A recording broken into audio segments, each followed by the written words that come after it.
आशा करता हूँ आप सब बहुत अच्छे होंगे। मेरा नाम है सिद्धांत अग्निहोत्री। स्टडी क्लोज पे आपका बहुत बहुत स्वागत है। हम संडे को एक सेशन लेने वाले हैं, ठीक है, यूपी पीसीएस का। तो जो आरओ एआरओ जो भी बच्चे उसकी तैयारी कर रहे हैं तो आप ज़रूर जुड़ें, क्योंकि डॉक्टर राकेश सारस्वत हमारे साथ होंगे और आपका सारा डाउट वो क्लियर करेंगे। और चैनल को सब्सक्राइब करो। और हमारा जो क्राइम वर्ल्ड है, हफ्ते में 3 लेक्चर मैं उस पर लेके आऊँगा, तो उस पर आप उस चैनल को आप सब्सक्राइब करें, क्योंकि आज हम लॉरेंस बिश्नोई की बात करेंगे। तो यहाँ पे चेन्नई की अगर बात करते हैं तो चेन्नई समेत बहुत सारे शहर भारत में डूबने की कगार पे हैं, ठीक है। ये चेन्नई की हालत है। हमने देखा था कैसे मगरमच्छ ऐसे गया था चेन्नई की रोड पे, और लगातार बारिश हो रही है। 40 सेंटीमीटर तक साइक्लोन मिचाओंग के कारण जो है बहुत ज़्यादा बारिश हो चुकी है, और चेन्नई पे ख़तरा तो बहुत ज़्यादा है। लिमिटलेस लीडरशिप का आई होप आपने कोर्स ले लिया होगा। आप एक सेशन में आप देखिए, और जिन्होंने कोर्स ले लिया टेलीग्राम ग्रुप को जरूर ज्वाइन करें। अगली क्लास कल होगी और वो पब्लिक तो होगी नहीं, अब तो पेड ग्रुप में होगी। तो टेलीग्राम ग्रुप को जरूर ज्वाइन करें। चैट ऑप्शन पे मिल जाएगा, नहीं तो आप व्हाट्सएप कर दें अपनी रिसीट के साथ। अब वरना क्लास में हो जाएगी, लाइव क्लास में हो जाएगी, रिकॉर्डेड तो आ ही जाएगी ऐप पे। तो साइक्लोन मिचाओंग जो है चेन्नई में जबरदस्त तबाही मचा दी है। आंध्र प्रदेश से भी टकराया, लेकिन चेन्नई में उसने बहुत ज्यादा तबाही मचाई है, ठीक है ना। तमिलनाडु में बहुत बुरी हालत है। चेंगलपट्टू हो गया और भी बहुत सारे रीजन्स आसपास के, जहाँ पे इतनी बारिश हुई है कि हर तरफ तबाही का ही मंजर जो है वो हमको देखने को मिल रहा है। तो साइक्लोन मिचाओंग पे मैंने लेक्चर बनाया है, साइक्लोन कैसे बनता है उस पर अभी मैंने परसों ही लेक्चर बनाया, तो आप उसको देख लीजिएगा, ठीक है। तो अब बात यह है कि भारत में बहुत सारे शहर जो है वो डूबने की कगार पे हैं, और पूरी दुनिया में भी बहुत सारे शहर डूबने की कगार पे हैं। एक स्टडी में भी बोला गया था। तो चेन्नई हो गया, कलकत्ता, मुंबई, ये सब कोस्टल रीजन्स पे आते हैं। भारत में इधर साइड अरेबियन सी है, ठीक है, आपके लेफ्ट साइड राइट साइड में आपका बे ऑफ बंगाल है। तो अब भारत तीनों तरफ से समुद्र से घिरा है, और भारत में हिमालय भी है। क्लाइमेट चेंज हो रहा है, बर्फ पिघलती जा रही है, तो सी लेवल राइज होता जा रहा है, और इसका साफ साफ असर हमारे बड़े शहरों पे दिख रहा है। तो 100 राइज इन सी लेवल जो लगातार बढ़ते जा रहा है ना समुद्र। देखिए हर साल हम सुनते हैं कभी कोई शहर डूब गया, ठीक है। फिर उसके बाद ट्रॉपिकल साइक्लोन्स, कितने सारे साइक्लोन्स आ रहे हैं जो कोस्टल एरियाज पे हैं। 11 राज्य, बुरी हालत है उनकी, तबाही मच रही है। आप देखिए चेन्नई में, चेन्नई एक मेट्रो सिटी, अभी मैं पिछले महीने गया था, एक मेट्रो शहर है वो पूरा डूब गया। समझ रहे हो, एक मेट्रोपॉलिटन शहर डूबने का मतलब यह है कि लाखों करोड़ों लोगों के ऊपर खतरा, और जब उनके ऊपर खतरा तो वो जाएंगे कहां। प्लस इकोनॉमी बर्बाद होती है। रविचंद्रन अश्विन ने ये ट्वीट डाला था कि भैया मेरे एरिया में लाइट नहीं है। फिर उसके बाद रिवर फ्लडिंग, ये आसाम में ब्रह्मपुत्र जो कि रिवर वैली में पड़ता है, हर वक्त वहां पे बाढ़ आती रहती है। लेकिन रिवर फ्लडिंग ब्रह्मपुत्र तो वहां पे एक नेचुरली हो रहा है, आप कुछ कर नहीं सकते ज्यादा, क्योंकि वो पूरा शहरी रिवर आसामी रिवर वैली में है। लेकिन जैसे मुंबई हो गया, कलकत्ता हो गया, चेन्नई हो गया, जो समुद्र के जो दिल्ली हो गया, जो नदी के किनारे, भारत में 10,500 नदियां बहती हैं, आपको पता है। तो अगर आप इतनी सारी नदियों को देखो तो हर शहर में ऑन एन एवरेज अगर मान के चलो तो 2-3 नदी तो होती ही होती है। तो वैसे तो हर शहर में एक ही नदी होती है, बट फिर भी जहां पे बहाव ज्यादा तेज है, specially Himalayan reverse, specially Ganga, Brahmaputra, तो वहां पे वो ऑलरेडी खतरा है कि कहीं ऐसा ना हो कि पानी जो है वो शहर के अंदर आ जाए, और ऐसा होता है। पानी शहर के रिवर फ्लडिंग की वजह से पूरा अंदर आ जाता है, जिसकी वजह से हमको प्रॉब्लम झेलनी पड़ती है। अब मैंने क्या बताया कि ये मेट्रोपॉलिटन शहर है जो कि डेंसली पॉपुलेटेड है, करोड़ों की पॉपुलेशन है यहां पे।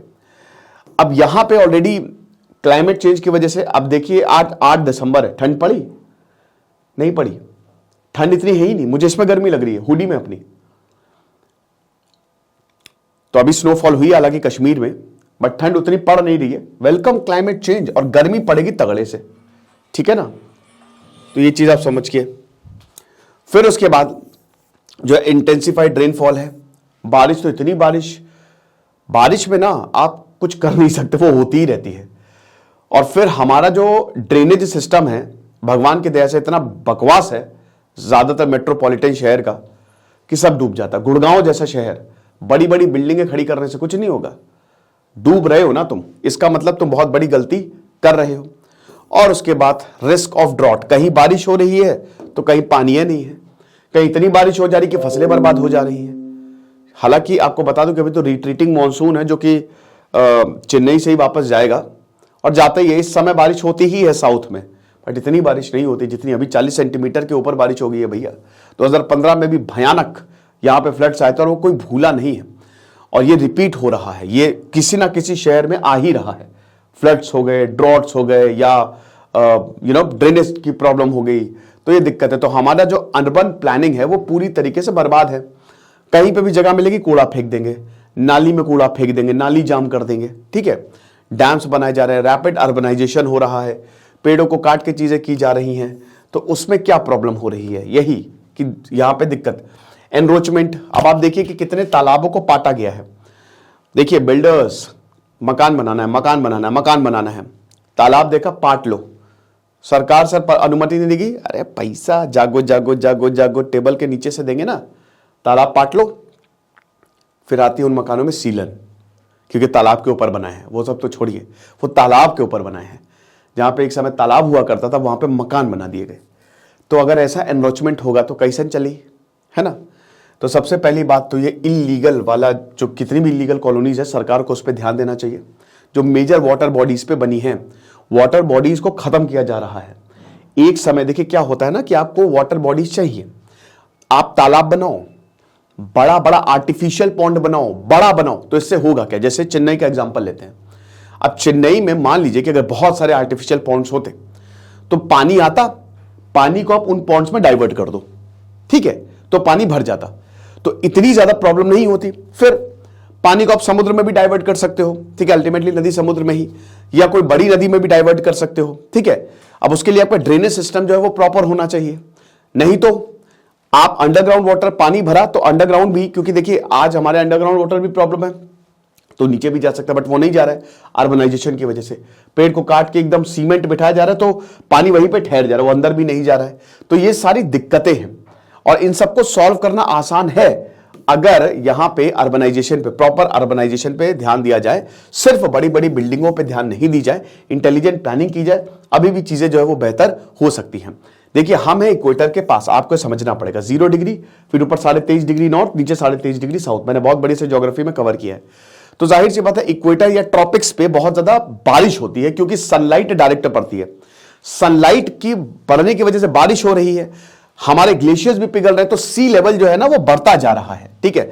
तो जब सी लेवल बढ़ता जा रहा है, फिर सॉल्ट वाटर, जो शहर समुद्र के पास हैं, समुद्र का पानी, क्योंकि समुद्र, सी लेवल मतलब समुद्र, तो भाई कोई अगर पानी का लेवल ऊपर जाएगा तो शहरों में घुसेगा ना, है ना, शहरों में घुसेगा। तो sea water intrusion, salt water intrusion भी हमको देखने को मिल रहे हैं, जो कि हमारे एग्रीकल्चर को, फिर हमारी ग्राउंड वाटर क्वालिटी को खराब करते हैं। सॉल्ट वाटर है भाई, सॉल्ट वाटर पीने से आप बीमार पड़ जाओगे, कितनी सारी इंप्योरिटीज होती है, तो ग्राउंड वाटर भी खराब होता है, और उसके बाद जो वाटर बॉर्न डिजीज है वो भी हमको देखने को मिलते हैं। तो पॉपुलेशन कोलैप्स टाइप का हमको देखने को मिल रहा है। तो ये चीज है।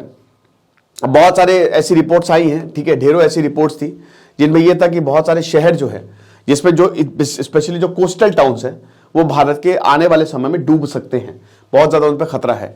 आईपीसीसी की जो रिपोर्ट है, एशिया में जो सी लेवल है वो बहुत तेजी से, जो ग्लोबल रेट है उससे 1.5 गुना ज्यादा तेजी से, जो, क्योंकि मैंने क्या बताया, इक्वेटर पे है, वो ट्रॉपिक्स पे है, तो एकदम सनलाइट पड़ेगी, तगड़े से गर्म रहेगा, वो बारिश भी ज्यादा होगी।